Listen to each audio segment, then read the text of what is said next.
My wife took me to dinner with her German boss. I smiled the whole time, like an idiot who didn't understand a word. She leaned closer to him, hand on her stomach, and said, in German, "Don't worry. He's so happy about the baby. He'll raise your son like it's his." I kept pouring wine, kept smiling. Then I looked straight at him and answered in perfect German. "Then you should also know, the company you think is yours? It's registered under my name." The table went silent. My wife stopped breathing.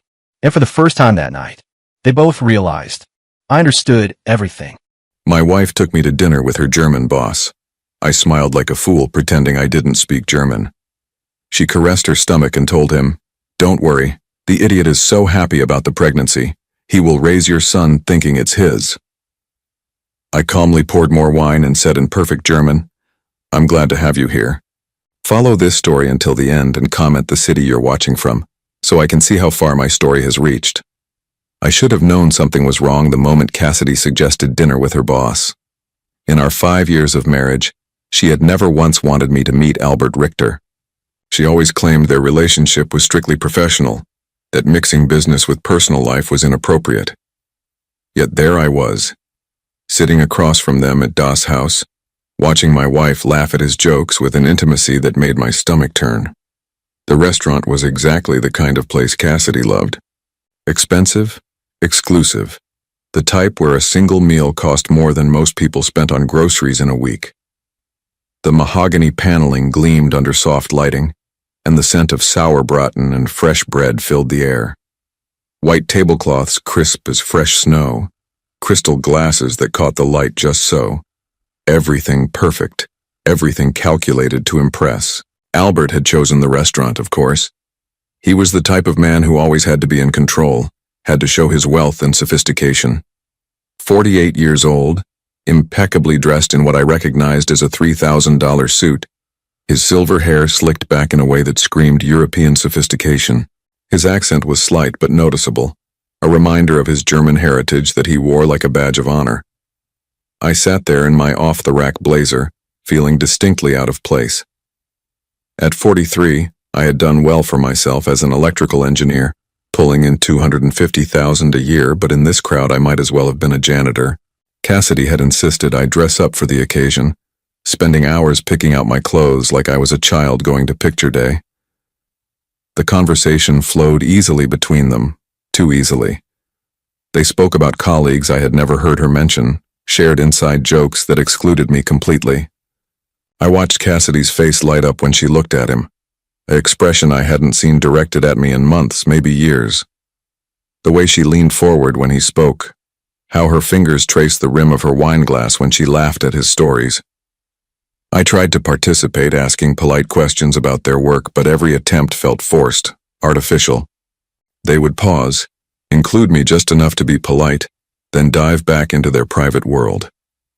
I was a third wheel at my own wife's dinner, an uncomfortable observer to an intimacy I was beginning to recognize wasn't entirely professional. Cassidy looked radiant that night. She had spent the entire afternoon at the salon, getting her blonde hair styled in loose waves that framed her face perfectly. Her makeup was flawless, her dress a deep emerald that I had never seen before and probably cost more than my car payment. She was glowing in that way pregnant women are supposed to glow, her hand occasionally drifting to the small bump that was just beginning to show.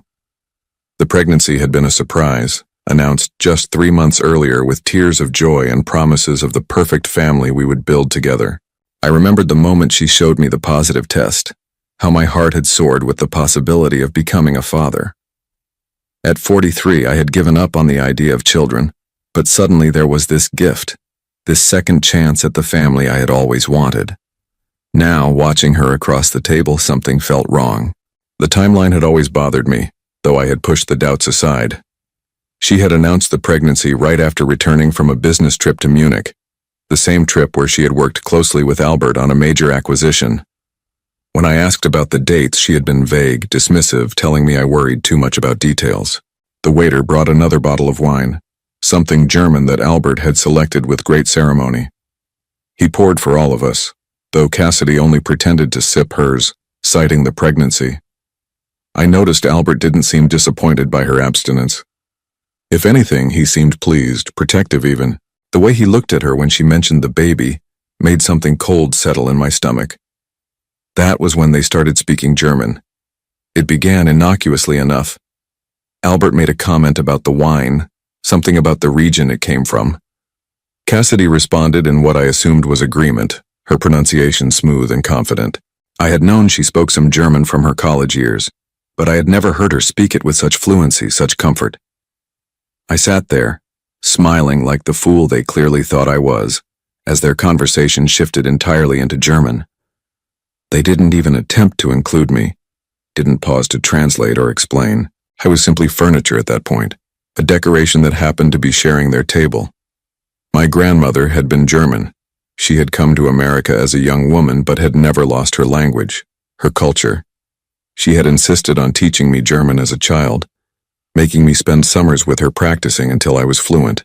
It was one of my few secrets, something I had never shared with anyone, not even Cassidy. There had never been a reason to mention it, never been an opportunity where it mattered. Until tonight. I listened, my face maintaining the same polite, confused smile, as Albert told my wife how proud he was of her performance. Not her work performance, but her performance with me. How convincing she was. How well she played the role of the devoted wife. My hand tightened around my wine glass as Cassidy laughed, a sound like crystal breaking. She told him how easy it was, how I believed everything she said without question, how trusting I was, how naive. The word she used was tulpelhaft, foolish, clumsy, stupid. Albert leaned closer, his voice dropping to what he probably thought was a whisper. He asked about my reaction to the pregnancy news, whether I had suspected anything. Cassidy shook her head, her hand moving to caress her stomach in a gesture I had thought was maternal instinct but now recognized as something else entirely. Don't worry, she said in German, her voice filled with cruel amusement. The idiot is so happy about the pregnancy. He will raise your son thinking it's his. The world stopped. Everything around me seemed to freeze in that moment. The gentle clinking of glasses from other tables, the soft murmur of conversations, the warm glow of the candlelight, all of it faded into background noise as those words echoed in my mind. Your son. Not our son. Your son. I sat there, my face still wearing that same stupid, trusting smile, as my entire life collapsed around me. 5 years of marriage, reduced to a performance. 3 months of joy about becoming a father, revealed as the cruelest joke imaginable. Every tender moment, every shared dream, every promise of forever. Nothing but lies crafted by a woman who saw me as nothing more than a fool to be manipulated. Albert reached across the table and squeezed her hand, their fingers intertwining in a gesture so intimate it made me physically ill. He told her how much he loved her, how excited he was about their child, how perfectly everything was working out. They had been planning this for months, he said. The pregnancy, the timing, even this dinner was all part of their elaborate deception. I watched my wife, the mother of the child I had been preparing to love with every fiber of my being, nod and smile as her lover praised her for her ability to lie to my face. She was good at it, he said, a natural actress. She could make me believe anything. The waiter approached our table asking if we needed anything else. I looked up at him, my throat dry, my voice somehow steady despite the earthquake happening inside my chest. Actually, yes, I said, my words cutting through their German conversation like a blade through silk. I think we need to discuss something important. Albert and Cassidy both turned to look at me, their faces still relaxed and happy, not yet realizing that everything was about to change. I reached for the wine bottle, my movements deliberate and controlled. I poured myself a generous glass, the dark red liquid catching the candlelight like blood. Then I set the bottle down carefully, precisely, in the exact center of the table. I raised my glass slightly as if making a toast, and looked directly into Albert's surprised eyes. Prost, I said clearly, letting the German word hang in the air between us. To new beginnings and the end of illusions. The color drained from Cassidy's face so quickly I thought she might faint. Albert's mouth fell open, his confident smile crumbling into something approaching terror. The silence that followed my German toast was deafening. I could hear my own heartbeat, could hear the soft jazz playing from hidden speakers, could hear the gentle murmur of conversations from other tables where other couples were probably having normal, honest dinners, where other men weren't discovering that their entire lives had been elaborate lies. Cassidy's wine glass trembled in her hand. A few drops of the burgundy liquid spilled onto the crisp white tablecloth, spreading like a small bloodstain.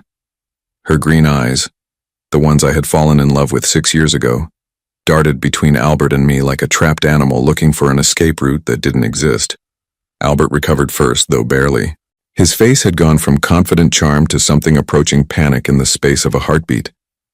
He straightened his tie, a nervous gesture that betrayed the composure he was desperately trying to maintain. "Neil," he said carefully, his accent thicker now, more pronounced. "I think perhaps there has been some misunderstanding." I set my wine glass down with deliberate precision, the same way I approached everything in my work as an engineer. Measured, calculated, every movement purposeful. "Oh, I don't think there's any misunderstanding at all, Albert," I replied in English, keeping my voice conversational, almost friendly. I understood perfectly, every word. Cassidy finally found her voice, though it came out as barely more than a whisper. "Neil, baby, you don't speak German. You're confused. Albert was just telling me about his family, about his mother who lives in Munich." The lie came so easily to her lips. Even now, caught red-handed, she was still trying to manipulate me, still believing she could talk her way out of this. The woman who had shared my bed for 5 years, who had cried in my arms about her difficult childhood, who had made me believe I was the love of her life, was looking directly into my eyes and lying without a moment's hesitation. "Your German is quite good, Cassidy," I said, still maintaining that conversational tone that was driving them both toward panic. "Much better than you ever let on. Especially that part about me being an idiot who would raise another man's son thinking it was mine. Your pronunciation of Tölpelhaft was particularly impressive." She went completely white. Not pale, not flushed, but truly white, as if every drop of blood had drained from her body.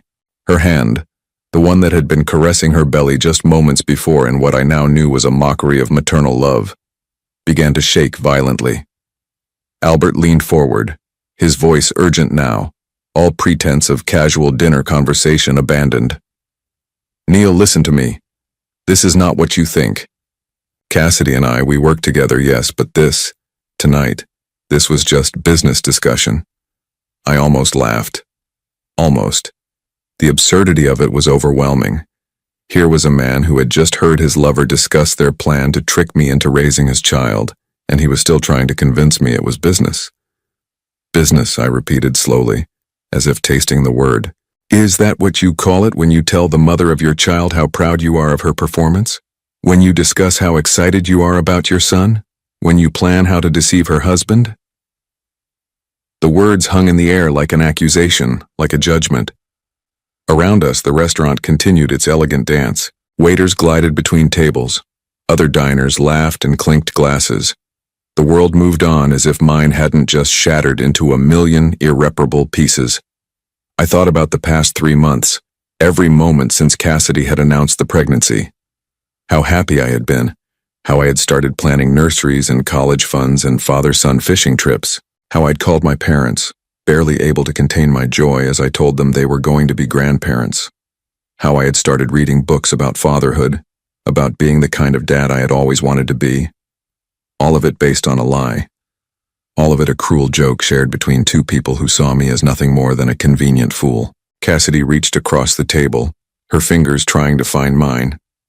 I pulled my hand away before she could touch me, the gesture sharp enough that she flinched. "Neil, please," she said, her voice breaking now, tears starting to form in those green eyes that I had once thought were the most beautiful things in the world. "You have to let me explain. You don't understand what you heard. My German isn't that good. I must have said something wrong, something that sounded different than what I meant. Even now, even caught in the most obvious lie imaginable, she was still trying to gaslight me, still trying to make me doubt what I had heard with my own ears, what I had understood with perfect clarity. It was masterful, really. If I hadn't been fluent in German, if I hadn't understood every cruel word, I might have believed her. I might have convinced myself that I had misunderstood, that my suspicious mind had twisted innocent words into something sinister. The realization of how completely I had been fooled was almost as devastating as the betrayal itself. How many other times had she lied to me? How many other conversations had she had about me in languages she thought I couldn't understand? How many other people knew about her deception, her performance as the loving wife? How long? I asked, my voice barely above a whisper. Albert and Cassidy exchanged a look, a moment of silent communication that told me everything I needed to know. This wasn't new. This wasn't a recent mistake or a momentary weakness. This was established, comfortable, routine. How long? I repeated, louder this time. Cassidy opened her mouth, probably to deliver another lie, but Albert placed a hand on her arm. Something had changed in his expression. Maybe it was resignation. Maybe it was relief that the deception was finally over. Or maybe it was just arrogance, the belief that now that I knew the truth, there was nothing I could do about it. 2 years, he said simply. 2 years. I sat there doing the math, remembering. 2 years ago was when Cassidy had started working more closely with Albert's company, when she had begun traveling frequently for business, when she had started coming home later, when she had begun buying expensive clothes and jewelry that she claimed were gifts from herself for working so hard. 2 years of elaborate deception, 2 years of her coming home to me after being with him, of sharing dinners and conversations and intimacies while living a complete double life. 2 years of making me believe I was loved while she was actively planning to deceive me in the cruelest way possible. The pregnancy timeline suddenly made perfect sense. She hadn't gotten pregnant with my child during our romantic weekend getaway to the coast 3 months ago. The trip I had thought had rekindled our relationship. She had already been pregnant when we went away, already carrying Albert's child while letting me believe I was making love to my wife instead of to my betrayer. The baby, I said, my voice hollow now, all emotion drained away. When is the due date? The real due date? Cassidy's tears were flowing freely now, mascara creating dark tracks down her perfectly made-up cheeks. Neil, please, we can work this out. We can go to counseling. We can fix this. When? I insisted. December, Albert answered when Cassidy couldn't. December 15th. I counted backwards in my head. If she was due in December, that meant she had gotten pregnant in March. But she hadn't told me about the pregnancy until June, claiming she was just 6 weeks along. Another lie. Another calculated deception designed to make me believe the child was mine. The waiter appeared at our table again, his professional smile faltering as he took in the scene. Cassidy crying, Albert looking grim and defensive, me sitting perfectly still like a man in shock. Is everything all right here? He asked carefully. Actually, I said, standing up slowly, my legs surprisingly steady despite the fact that my entire world had just collapsed. I think I need some air. Albert, I believe you'll be taking care of the check tonight. It seems like the least you can do. I reached for my wallet, but Albert waved me off. Neil, wait, we need to talk about this. We need to figure out how to handle this situation. Handle this situation. As if my destroyed marriage was a business problem to be solved, a complication in their love affair that needed to be managed. There's nothing to handle, I said, my voice perfectly calm now, almost conversational. You two can have each other. You've already been having each other for 2 years. You're having a child together. It seems like everything has worked out exactly as you planned. I started to walk away, but Cassidy's voice stopped me. Where are you going? She called out, loud enough that other diners turned to look. Neil, you can't just leave. We live together. We're married. We have to work this out. I turned back to look at her. This woman who had shared my bed and my dreams and my hopes for the future, while systematically destroying everything real between us. She looked desperate now, frightened, as if she was only just beginning to understand that her carefully constructed world was about to fall apart. No, Cassidy, I said quietly. We don't have to work anything out. You made your choice 2 years ago. You made it again 3 months ago when you decided to try to trick me into believing your lover's child was mine. And you made it tonight when you sat here laughing about how easy it was to fool me. The restaurant around us had grown quieter, other patrons clearly aware that they were witnessing something dramatic but trying to pretend otherwise. I didn't care. Let them watch. Let them see what happened when a man's life fell apart over German wine and sauerbraten. You want to know the funny thing? I said, looking between the two of them. I actually loved you, both of you in different ways. I loved you, Cassidy, with everything I had. And I respected you, Albert, as a colleague and a businessman. I thought you were both better than this. I pulled out my phone and set it carefully on the table in front of them. I've been recording our conversation since you started speaking German. I lied smoothly, watching their faces crumble with the implication.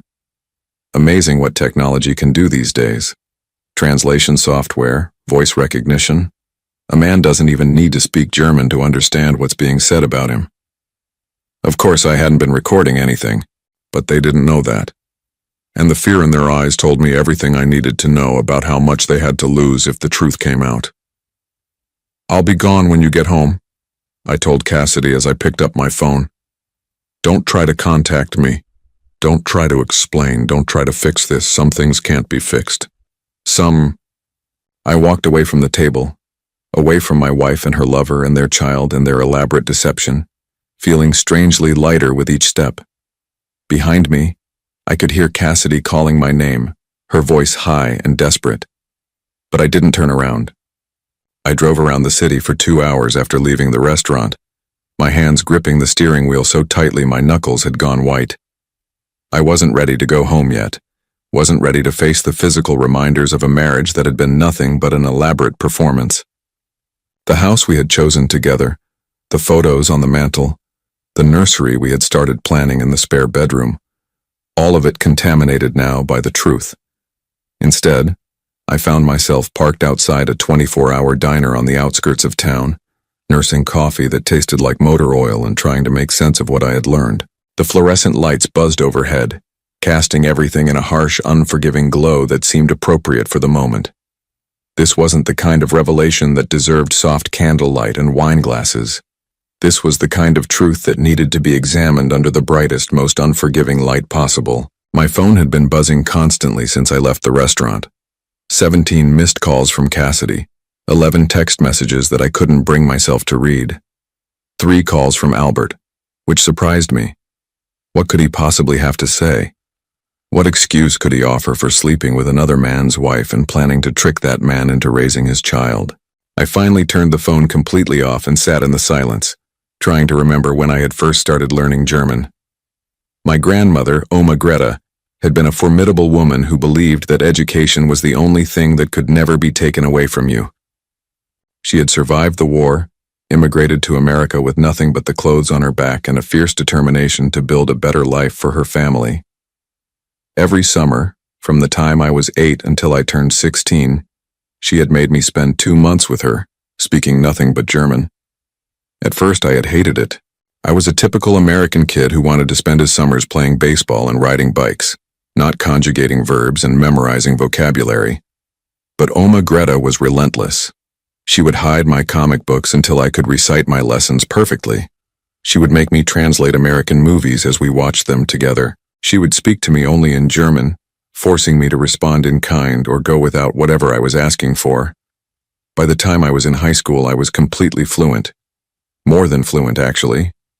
I could think in German, dream in German, understand not just the words but the subtle cultural nuances that gave those words meaning.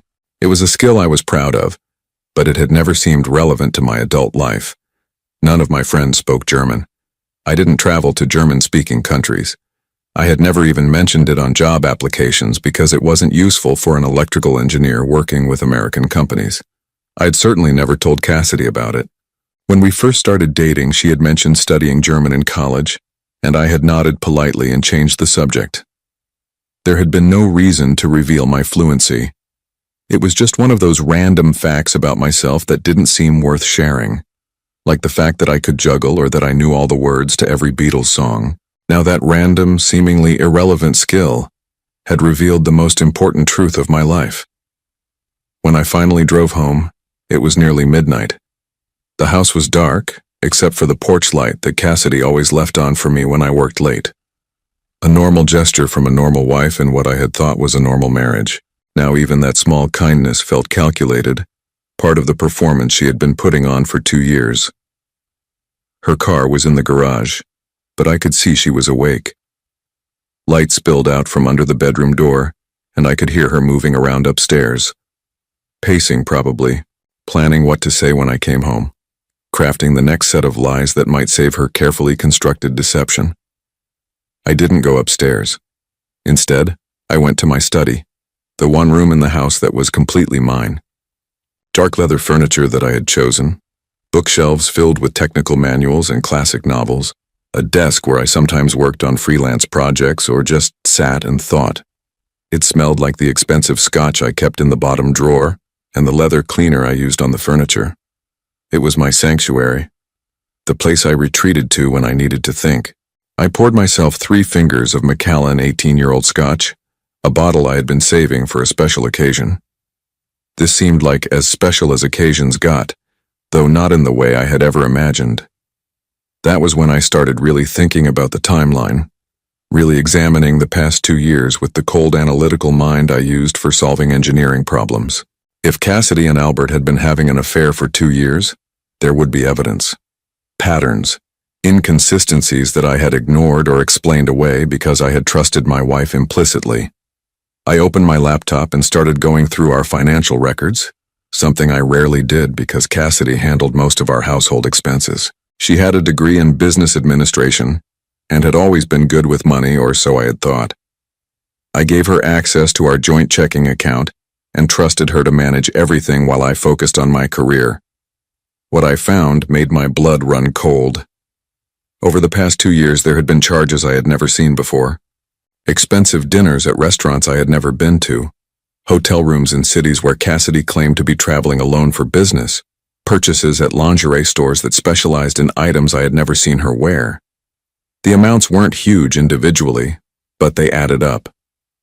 Nearly $20,000 in unexplained expenses, all carefully hidden among legitimate household costs. But it was the patterns that really told the story. Every month, like clockwork, there were charges at the same upscale hotel in downtown, the Meridian, where rooms started at $400 a night. Always on Thursday afternoons, always followed by charges at expensive restaurants nearby. Sometimes there were purchases at jewelry stores, designer boutiques, spas that specialized in couples treatments. I cross-referenced the dates with Cassidy's work calendar, which she kept meticulously updated on our shared computer. Every Thursday hotel charge corresponded with a notation that read, "Client meeting, A.R. Albert Richter." She had been documenting her affair in our shared calendar, probably thinking I would never bother to look. The jewelry purchases were particularly devastating. I found receipts for a diamond tennis bracelet worth $8,000, purchased just 3 weeks after our 5th wedding anniversary. She had told me it was a gift to herself for landing a big client, a reward for her hard work. I had been proud of her success, proud that my wife was doing so well in her career that she could afford to treat herself to something special. Now I realized it had probably been a gift from Albert, purchased with money from our joint account. She had used my money to buy herself jewelry from her lover, then lied to my face about where it came from. The audacity of it was breathtaking. I found the receipt for the pregnancy test purchased 2 weeks before she told me she was expecting. Not one test, but 3 different brands, as if she wanted to be absolutely certain before she started the next phase of her deception. The date was devastating. March 23rd. If she had been testing for pregnancy in late March, she would have conceived sometime in early March. I had been traveling for work during the first 2 weeks of March, attending a conference in Seattle. She had been home alone, except she hadn't been alone at all. The conference receipts were all there in our records. My flight to Seattle, my hotel, my meals, all carefully documented for tax purposes. I had been 3,000 miles away when my wife conceived another man's child, then had come home to find her unusually affectionate, unusually eager to be intimate. She had been covering her tracks, making sure that when she announced the pregnancy, I would believe the timing made sense. I pulled out a calculator and started doing the math more precisely. If she was due December 15th, as Albert had said, And if a pregnancy lasted an average of 40 weeks from the last menstrual period, she would have conceived around March 20th, right in the middle of my Seattle trip. Right when I couldn't possibly have been the father. The evidence was overwhelming, undeniable, mathematical. Not only had my wife been cheating on me for 2 years, not only was she carrying another man's child, but she had planned the entire deception with scientific precision. She had calculated dates, manipulated timelines, and created an elaborate fiction designed to make me believe I was going to be a father. I heard footsteps on the stairs, soft and hesitant. Cassidy, finally working up the courage to face me. I quickly closed the laptop and took another sip of scotch, steeling myself for whatever performance she had prepared. She appeared in the doorway wearing one of my old college t-shirts and pajama pants, her makeup scrubbed off, her hair pulled back in a messy ponytail. She looked young and vulnerable and scared, exactly the way she had looked on our first morning together 6 years ago. It was masterful acting, really. If I didn't know what I knew, if I hadn't heard her laughing about my stupidity just hours earlier, I might have felt sorry for her. Neil, her voice was small, uncertain. Can we talk? I gestured to the chair across from my desk, the one where she used to sit when we planned our finances together or discussed our future. Now it felt like an interrogation chair, a place where suspects came to confess their crimes.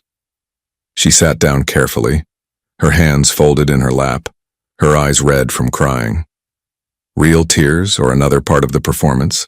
At this point, I wasn't sure I could tell the difference. I know you're angry, she began, her voice barely above a whisper. I know you think you heard something that sounded terrible, but Neil, you have to believe me. You misunderstood. My German isn't good enough to say what you think you heard. Even now, even after everything, she was sticking to the lie.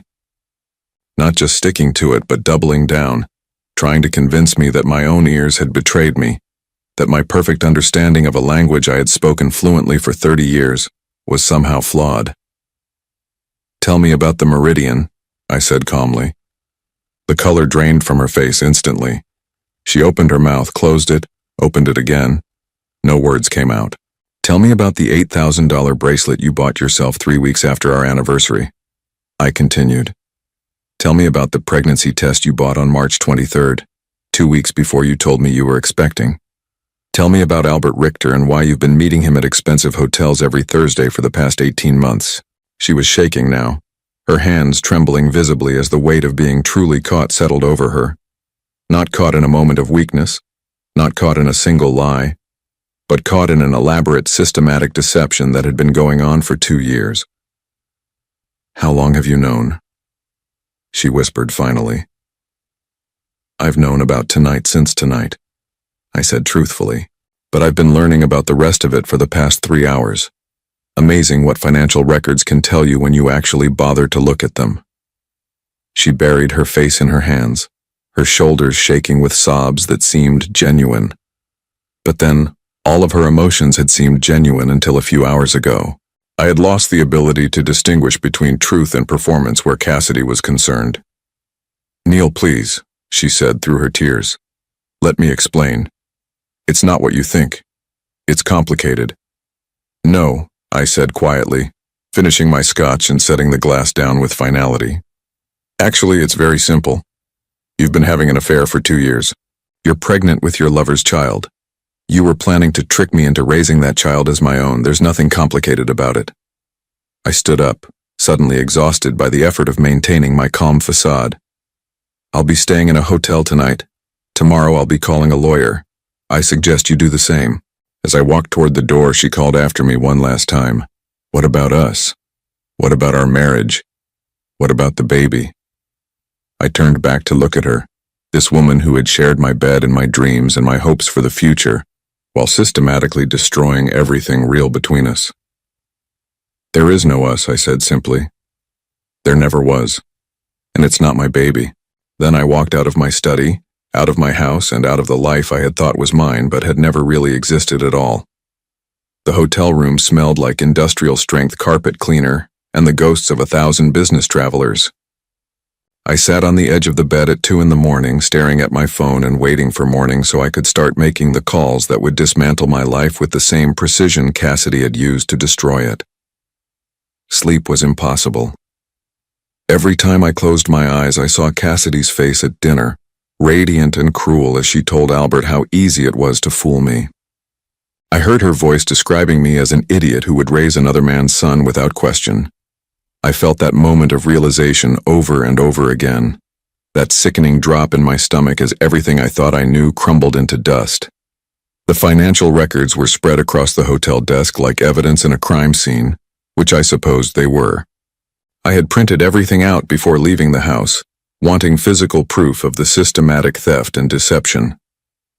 $20,000 over 2 years might not sound like much to some people, but it wasn't really about the money. It was about the elaborate planning, the casual cruelty of using my own resources to fund her betrayal. But as devastating as the financial evidence was, it paled in comparison to what I had discovered in Cassidy's email account. She had never been particularly careful about computer security, and we had shared passwords for most of our accounts for years. It was one of those married couple conveniences that had seemed sweet and trusting at the time. Now it gave me access to a digital record of her double life that was more damning than anything I could have imagined. The emails with Albert went back 26 months, starting innocuously enough with work-related discussions, but quickly evolving into something much more intimate. I read them in chronological order, watching in real time as a professional relationship became flirtation, then seduction, then a full-blown affair complete with detailed plans for their secret meetings. Albert, it turned out, was married. Not just married, but married to a woman named Helena whose family owned a chain of luxury hotels across Europe. Helena Richter wasn't just wealthy. She was generationally wealthy, the kind of money that came with social expectations and public scrutiny. Albert couldn't afford a messy divorce, couldn't risk his wife discovering his affairs. So he had made Cassidy his kept woman, setting her up with an allowance and expensive gifts while maintaining the facade of his respectable marriage. The pregnancy had been planned. Not just planned, but strategically timed to coincide with what Albert called the Seattle opportunity. They had known about my conference weeks in advance, had used my travel schedule to ensure that the conception would happen while I was conveniently 3,000 miles away. In one particularly nauseating email, Cassidy had joked about how excited I had been when she told me she was ovulating right when I got back from my trip. They had been laughing at me, not just deceiving me, but actively mocking my trust, my joy, my excitement about becoming a father. In their emails, I was referred to as the husband, as if I were just a role to be managed rather than a human being with feelings and rights, and a heart that could be broken. The most devastating email was from just 2 weeks ago. Albert had written to Cassidy about his long-term plans, about how they would handle the situation after the baby was born. He wanted her to wait until the child was at least 2 years old before initiating divorce proceedings, long enough for me to be firmly attached to the child, long enough for the courts to view me as the father regardless of biological reality. Then she would leave me, taking half of everything I had built while he quietly supported her from the shadows. It was a 10-year plan. They had mapped out a decade of my life without my knowledge or consent, had decided that I would spend the next 10 years loving and raising a child who wasn't mine while they enjoyed the benefits of both his wealth and mine. After the divorce, I would still be responsible for child support for a child I had never actually fathered, while they lived openly together with my money funding their lifestyle. The casual cruelty of it took my breath away. These weren't crimes of passion or moments of weakness. This was a calculated, long-term conspiracy designed to extract maximum benefit from my trust and my love, while giving nothing real in return. But perhaps the worst part was reading about their assessment of my character, their analysis of why their plan would work. Albert had written extensively about my pathological need to be needed, my desperate desire for family, my emotional dependence on female approval. He had psychoanalyzed me like a specimen, identifying my vulnerabilities with clinical precision and explaining to Cassidy exactly how to exploit them. He wasn't wrong. I had always been the kind of man who found his identity in taking care of others, in being useful, in being loved. My parents had divorced when I was 12, and I had spent my teenage years desperately trying to keep everyone happy, trying to be the perfect son who might somehow hold the family together through sheer force of goodness. It hadn't worked, but the pattern had stuck. I found women who needed me, who let me feel important and valued in exchange for my time, my money, my emotional labor. Cassidy had understood this about me from the beginning. In one email, she described our early relationship with devastating accuracy, explaining how she had let me believe I was rescuing her from a difficult life, how she had played up her vulnerabilities to make me feel strong and protective. Every intimate moment we had shared, every time she had cried in my arms about her difficult childhood or her struggles with self-confidence, had been a calculated performance designed to bind me more tightly to her. I had fallen in love with a fiction. Worse, I had fallen in love with a fiction that was specifically designed to exploit my deepest emotional needs while serving her financial interests. The hotel room felt like a tomb as I sat there surrounded by the evidence of my own gullibility. But mixed with the pain and humiliation was something else, something cold and focused that I barely recognized as part of myself. It was rage, yes, but rage transformed into something more useful, something like determination. They had made one crucial mistake in their elaborate plan. They had underestimated me. Albert's emails revealed a great deal more than just his relationship with Cassidy. He was apparently a serial adulterer, with at least 2 other women receiving similar allowances and gifts over the past 5 years. He had a pattern, a system for managing multiple affairs while keeping his wife ignorant and his reputation intact. But patterns could be exposed and systems could be disrupted. More importantly, his emails contained detailed information about his business dealings, including several ventures that existed in legal gray areas, import duties that were being avoided through creative paperwork, tax shelters that pushed the boundaries of legality, partnerships with companies that existed only on paper. Albert was the kind of businessman who believed rules were for other people, and his correspondence with Cassidy included enough incriminating details to cause serious problems for him if they fell into the wrong hands. I spent the rest of the night making notes, creating a timeline, organizing evidence. Not just evidence of the affair, but evidence of everything. Financial irregularities, tax issues, immigration problems related to Albert's frequent travel between countries. By morning, I had assembled a comprehensive dossier that would make Albert's life very complicated if it became public. But I wasn't interested in public exposure. Public exposure was messy, unpredictable, potentially damaging to me as well as to them. I was interested in something much more precise, much more satisfying. When the sun finally came up, I called my lawyer first, then my accountant, then my bank. By 10 in the morning, I had frozen our joint accounts, initiated proceedings to protect my individual assets, and begun the process of documenting every shared expense from the past 2 years. I was treating this like the business transaction it had always been, approaching it with the same methodical precision I brought to engineering problems. The divorce would be swift and brutal. Cassidy would discover that the man she had dismissed as an easily manipulated fool was actually quite capable of protecting his interests when necessary. She would get nothing beyond what the law absolutely required, and given the evidence of her financial deception, even that would be minimal. But Albert was a different matter entirely. Albert required a more sophisticated approach. I made one more phone call that morning to a private investigator I had worked with years earlier on a patent dispute case, someone who specialized in corporate investigations, who understood how to gather information without leaving fingerprints, who knew how to turn evidence into leverage. "I need you to look into someone," I told him. "Someone who has been very careless about keeping secrets." By noon, the machinery of my revenge was in motion. Quiet, legal, devastating revenge that would unfold over weeks and months rather than moments. The kind of revenge that would teach both of them that some people should not be underestimated, some trust should not be betrayed, and some hearts should not be broken for sport. I checked out of the hotel and drove back to my house to collect some clothes and personal items. Cassidy was gone, probably at work, probably trying to maintain the fiction that everything was normal while her world prepared to collapse around her. But there was a note on my desk, written in her careful handwriting on expensive stationery that I had probably paid for without realizing it. "Neil, I know you won't believe me, but I do love you. I never meant for things to go this far. Please call me. We can fix this if you'll just give me a chance to explain. The baby could still be yours. The timing isn't as clear as you think it is. Please don't throw away our marriage over a misunderstanding. I'm begging you. Cassidy.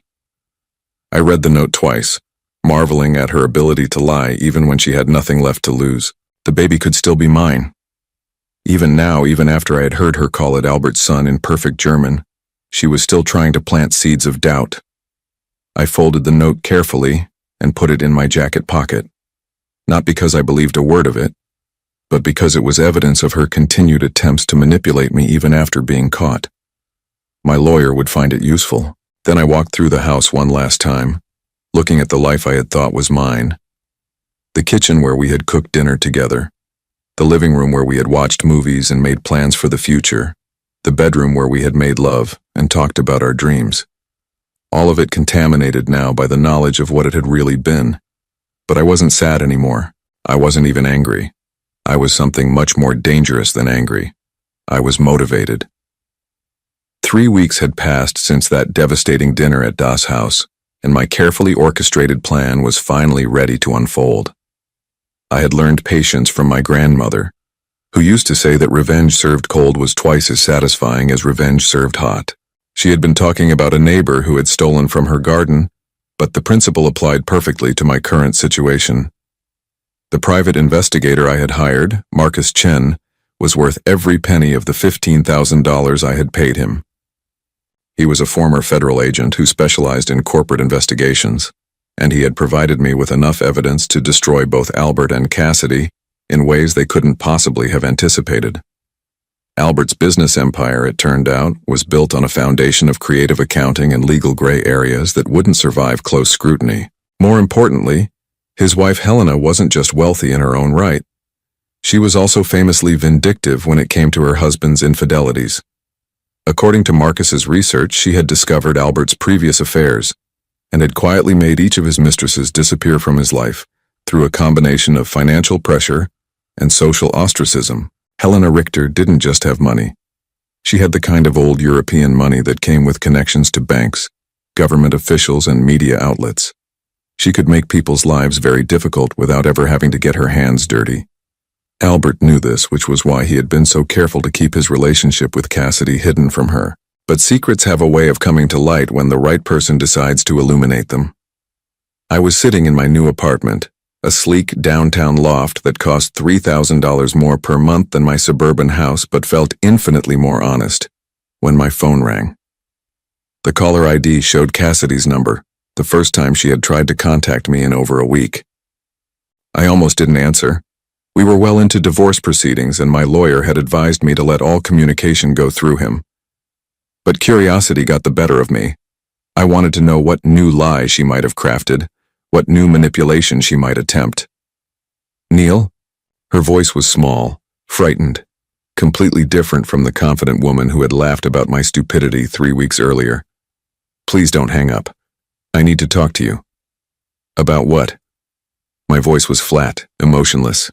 I had learned to speak to her the way I might speak to a stranger asking for directions with polite indifference. About Albert. About what's happening. Neil, I think I made a terrible mistake. I leaned back in my leather chair, genuinely curious now. What kind of mistake? There was a long pause, filled with the sound of her breathing, shaky and irregular. He's not who I thought he was. The things he's been asking me to do, the way he's been treating me since that dinner. Neil, I think he might be dangerous. Dangerous. That was interesting. From what Marcus had discovered, Albert was many things: ruthless, manipulative, criminal in some of his business dealings, but not physically dangerous. Unless she was referring to a different kind of danger entirely. What has he been asking you to do? I asked, keeping my voice neutral. He wants me to lie in the divorce proceedings. He wants me to claim the baby is yours, to demand child support, to take half of everything you have. He says if I don't, he'll cut me off completely. He'll make sure I never work in this industry again. So Albert was pressuring her to continue the deception even after I had discovered the truth. That was exactly what I had expected him to do and exactly what I had been counting on. And you're calling me because I can't do it anymore, Neil. Because I'm scared of what will happen if I keep lying. And I'm scared of what will happen if I stop. Because I know you hate me, but you're the only person who might be able to help me. The irony was breathtaking. The woman who had spent 2 years lying to me, who had planned to trick me into raising another man's child, who had mocked my trust and my love, was now asking for my help because her co-conspirator was threatening her. Why would Albert care what you do in our divorce? I asked, though I already knew the answer. If he loves you, if he wants to be with you, why wouldn't he just divorce his own wife and marry you? Silence. Long, telling silence. He's not going to leave Helena, is he? I pressed. He never was. You were just a convenient mistress who got inconveniently pregnant. You don't understand, she whispered. It's complicated. His wife, she's not just rich, she's connected. If she found out about me, about the baby, she could destroy both of us. Albert says we have to wait. We have to be careful. How long do you have to wait, Cassidy? 5 years? 10? Until the child is grown? Until Helena dies of old age? She started crying then, soft sobs that might have moved me once upon a time. Now they just sounded like the complaints of someone who had discovered that actions have consequences. I know I don't deserve your help, she said through her tears. I know what I did to you was unforgivable. But Neil, I'm pregnant and alone and scared. And I don't know what else to do. Pregnant and alone and scared. The perfect victim narrative designed to appeal to my protective instincts, my need to help people in trouble. A year ago, it would have worked. A year ago, I would have dropped everything to rescue her, regardless of what she had done to me. But that was before I had learned to see her clearly, before I understood that every emotion she displayed was calculated for maximum effect. You're not alone, I said calmly. You have Albert, the father of your child, your lover of 2 years, your business partner in deception. Why don't you ask him for help? Because he doesn't care about me. The mask slipped for just a moment, revealing the panic underneath. He never cared about me. I was just useful to him, just someone he could control. And now that things have gotten complicated, now that you know the truth, he just wants to manage the situation. He wants to manage me. Welcome to the club, I thought, but didn't say. Albert had been managing her for 2 years, just like she had been managing me. The difference was that I had loved her, while Albert had simply used her. What exactly do you want from me, Cassidy? I want to tell the truth in the divorce. I want to admit that the baby isn't yours, that I've been lying about everything. I want to stop taking your money, stop demanding things I'm not entitled to. But Albert says if I do that, he'll ruin me. He'll make sure I can't find work anywhere. He'll tell everyone I'm unstable, unreliable. He has connections, Neil. He can destroy my reputation with a phone call. So she wanted to confess, but only because continuing the lie had become more dangerous than telling the truth. Not because she felt guilty, not because she wanted to do the right thing, but because Albert was no longer protecting her, and she needed a new protector. And you think I should protect you from the consequences of your own choices? I think you should want the truth to come out, she said, her voice gaining strength as she found her angle. I think you should want everyone to know that you're not the father, that you're not responsible for this child. I think you should want your freedom. She wasn't wrong. I did want my freedom and I did want the truth to come out. But not because she was offering it to me as a gift. The truth was going to come out regardless in ways that would be far more devastating than anything she could achieve by simply confessing in divorce court. I'll think about it, I lied smoothly. But Cassidy, you need to understand something. Whatever protection you think I might offer you, whatever help you think I might provide, you gave up the right to that 2 years ago when you started lying to me. You certainly gave it up 3 weeks ago when you sat in that restaurant laughing about how easy it was to fool me. Neil, please? I'll be in touch, I said, and hung up before she could say anything else. I sat in the silence of my new apartment, looking out at the city lights, feeling something that might have been satisfaction if it hadn't been so cold. Cassidy was finally beginning to understand the position she had put herself in. Albert was showing his true colors, revealing that she had never been anything more to him than a useful tool. And tomorrow, the final phase of my plan would begin. I had sent Helena Richter a carefully crafted email 3 days earlier, using an anonymous account and including just enough information to pique her curiosity without revealing my identity. Details about Albert's Thursday afternoon hotel visits, copies of credit card receipts for jewelry purchases that had never appeared in her jewelry box, photographs that Marcus had taken of Albert and Cassidy together at restaurants around the city. Nothing that could be traced back to me. Nothing that violated any laws, just information that a concerned citizen thought she should have about her husband's activities. Helena had responded within hours, hiring her own investigators to verify the information I had provided. By now, she would have confirmation that her husband was not only having an affair, but that he had gotten his mistress pregnant and was planning to use another man's money to support their child. According to Marcus's research into her previous responses to Albert's infidelities, Helena didn't get mad. She got thorough. She would dismantle Albert's life piece by piece, methodically and legally, using her resources and connections to ensure that he lost everything that mattered to him. His business partnerships, his social standing, his comfortable lifestyle, all of it would disappear as she exerted the kind of pressure that money and influence could bring to bear. Albert thought he was safe because he had been careful. He thought his wealth and his charm and his carefully cultivated reputation would protect him. He had never imagined that his discarded victims might be intelligent enough, patient enough, or motivated enough to destroy him using his own weapons against him. Tomorrow morning, Helena's lawyers would serve Albert with divorce papers and a restraining order. His business accounts would be frozen pending investigation into potential financial irregularities that an anonymous tip had brought to the attention of the appropriate authorities. His carefully constructed world would begin to collapse, and he would be too busy trying to save himself to worry about managing Cassidy or pressuring her to continue lying. And Cassidy herself would discover that being the pregnant mistress of a powerful man was a very different thing than being the pregnant mistress of a man whose power had just evaporated overnight. I poured myself a glass of wine, a bottle I had chosen myself from a wine shop I had discovered in my new neighborhood, and raised it in a toast to my grandmother's memory. "Revenge served cold, O Magretta," I said aloud. "Just like you taught me." The city sparkled beyond my windows, full of possibilities I was only beginning to explore. For the first time in 2 years, maybe longer, I felt genuinely free. Not just free from Cassidy's lies or Albert's manipulation, but free from the need to be someone else's solution to their problems.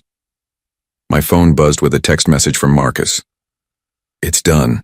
Helena's people moved faster than expected. Albert's offices were sealed this morning, and he's been arrested on charges of tax evasion and fraud. Thought you'd want to know.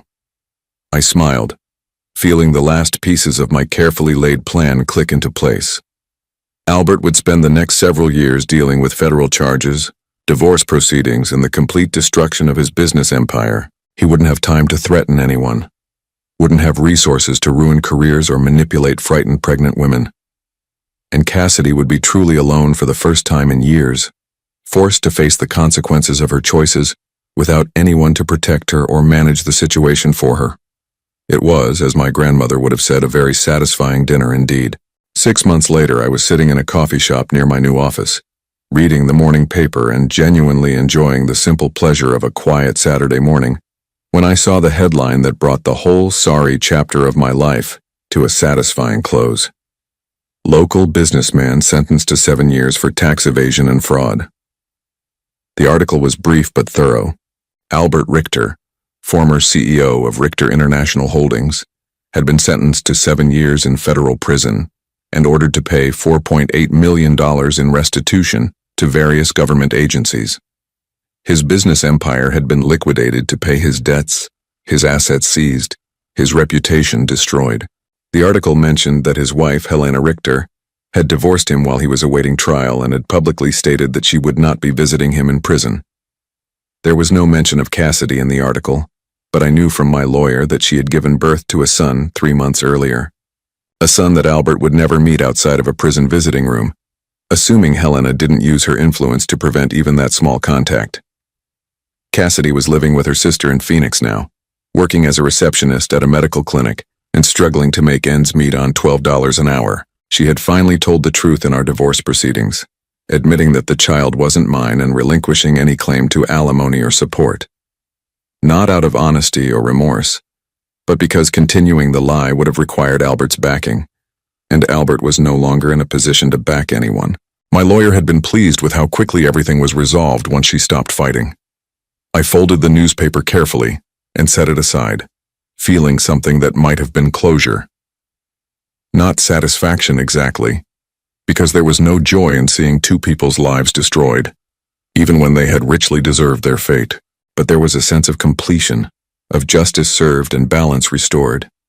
The coffee shop was busy with the Saturday morning crowd, families with children, couples reading books together, students with laptops and dreams of changing the world.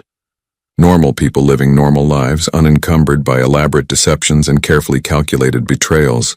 It was the kind of scene I had forgotten existed during my marriage to Cassidy, when every interaction had been filtered through layers of lies and manipulation. "Excuse me, is this seat taken?" I looked up to find a woman about my age standing next to my table, gesturing to the empty chair across from me. She had kind eyes behind wire-rimmed glasses and graying brown hair that she wore in a simple style that somehow made her look both professional and approachable. She was carrying a worn leather briefcase and what appeared to be student papers that needed grading. "Please," I said, gesturing to the chair, "all yours." She sat down with a grateful smile, spreading her papers across the table with the practiced efficiency of someone who had learned to work in whatever space was available. "Dr. Sarah Mitchell," she said, extending her hand. "And thank you. I have about 30 essays to grade before Monday and my apartment is being fumigated, so I'm temporarily homeless." "Neil Harrison," I replied, shaking her hand. "What subject do you teach?" "Psychology at the community college, and you?" "Electrical engineer. Though I'm between projects at the moment, so I have more free time than usual." She smiled, a genuine expression that reached her eyes in a way I had almost forgotten was possible. Free time. I remember that concept vaguely from graduate school. We worked in comfortable silence for the next hour, she grading papers and occasionally muttering things like, "Did this student even read the assignment?" while I responded to emails from potential new clients. It was peaceful in a way I hadn't experienced in years, sharing space with someone without feeling the need to perform or impress or carefully monitor their mood for signs of disapproval. When she finished her stack of essays, she looked up and caught me watching her. "I'm sorry," she said with a slight laugh. I must have been muttering to myself. "Occupational hazard of grading papers." "Not at all," I said. "I was just thinking how nice it is to work next to someone who's actually doing what they appear to be doing." She raised an eyebrow. "That's an oddly specific thing to appreciate." I found myself telling her about Cassidy, though not in detail and not with bitterness, just the basic facts. A marriage that ended when I discovered my wife had been living a double life. A divorce that was finalized 3 months earlier. The ongoing process of rebuilding my life from scratch. I surprised myself by how easy it was to talk to her, how little emotional charge the story carried when I told it to someone who hadn't been part of it. "I'm sorry," she said when I finished. "That must have been incredibly difficult." "It was," I admitted. "But it was also liberating, in a strange way. I spent 2 years thinking I was losing my mind because nothing my wife said ever quite made sense. Nothing she did ever quite added up. Discovering that I wasn't crazy, that she really was lying about everything was almost a relief." Sarah nodded thoughtfully. "I see that sometimes in my students. They come in convinced they're stupid because they can't understand their relationships, can't figure out why nothing their partner does makes sense. Usually it turns out they're not stupid at all. They're just dating someone who lies constantly." "Is that a common phenomenon?" "More common than you'd think," she said. "People who lie pathologically are often very good at making their victims feel like the problem is their own perception rather than the liar's dishonesty. It's a form of psychological manipulation called gaslighting." I thought about that for a moment, remembering how many times Cassidy had made me feel like I was being paranoid or suspicious when I questioned inconsistencies in her stories. "How do people recover from that?" I asked. "Slowly," she said with a smile. And usually with the help of people who tell them the truth even when it's uncomfortable. People who don't have an agenda beyond basic human kindness. We talked for another hour about psychology, about engineering, about the books we were reading and the places we wanted to travel. She was divorced as well, had been for 3 years after discovering that her ex-husband had been embezzling money from the nonprofit organization where he worked. She understood betrayal. Understood the long process of learning to trust your own judgment again after someone you loved had systematically undermined it. When she finally packed up her papers, I found myself reluctant to let her go. "Would you be interested in having dinner sometime?" I asked, surprised by my own boldness. "Somewhere with honest food and honest conversation?" She smiled, that same genuine expression that had caught my attention earlier. "I'd like that very much, as long as you promise not to speak any foreign languages I don't understand." I laughed, a real laugh that came from somewhere deep and unguarded. "I promise. English only, and the complete truth, even when it's boring." "Especially when it's boring," she said. "Boring truth is underrated." We exchanged phone numbers and I watched her walk away feeling something I hadn't felt in years. Anticipation for the future. Not the desperate hope that someone would love me enough to make my life meaningful, but genuine curiosity about what might develop between two people who had both learned the value of honesty the hard way. That evening I called my parents for our weekly check-in, something I had started doing after the divorce as a way of reconnecting with family relationships that weren't based on deception. "You sound different," my mother said near the end of our conversation. "Happier, maybe?" "I think I am," I said, looking around my apartment with its clean lines and honest furniture. Its books chosen because I wanted to read them, rather than because they would impress visitors. "I think I'm finally learning who I am when I'm not trying to be what someone else needs me to be." "That's a good thing to learn," she said, even if it took longer than it should have. After we hung up, I poured myself a glass of wine and stood on my balcony looking out at the city. Somewhere out there, Cassidy was probably trying to put her son to sleep in a small apartment, struggling with the reality of single motherhood and a minimum wage job. Somewhere else, Albert was learning to navigate prison politics and counting the years until his release. Their elaborate deception had collapsed under its own weight, leaving them both worse off than if they had simply been honest from the beginning. I didn't feel sorry for them. Actions have consequences, and they had chosen their actions with full knowledge of the risks involved. But I didn't feel vengeful anymore either. They were no longer part of my story, no longer capable of affecting my peace or my future. They had become what they deserved to become: irrelevant. My phone buzzed with a text message from Sarah. "Just wanted to say thank you for a lovely afternoon. Looking forward to our dinner. And don't worry, I won't test your German fluency." I smiled and typed back, "Looking forward to it too. Fair warning, I'm completely fluent in German, but I promise to only use my powers for good from now on." Her response came quickly. "A man with hidden depths and a sense of humor. I think I'm going to like getting to know you, Neil Harrison." I set my phone aside and went back to looking at the city, at the thousands of lights representing thousands of lives, most of them probably simpler and more honest than the one I had been living for the past 2 years. For the first time since that devastating dinner at Das Haus, I felt genuinely hopeful about the future, not because someone else might love me, not because I might find another person to take care of, but because I had finally learned to like the person I was when no one was watching, when no one was asking me to be anything other than myself. Tomorrow, I would call Sarah and plan our dinner. I would continue building my new business, cultivating relationships based on mutual respect rather than emotional manipulation. I would keep learning who Neil Harrison was when he wasn't trying to save anyone, when he wasn't desperately seeking approval from people who had no intention of giving it honestly. The German word for this feeling, I realized, was Befreiung, liberation, freedom from bondage, freedom from deception, freedom from the exhausting work of being someone else's solution to their problems. My grandmother would have been proud. I had learned her language, and through it, I had learned the most important lesson of all: that sometimes the greatest gift betrayal can give you is the opportunity to discover who you really are when you stop trying to be who someone else needs you to be.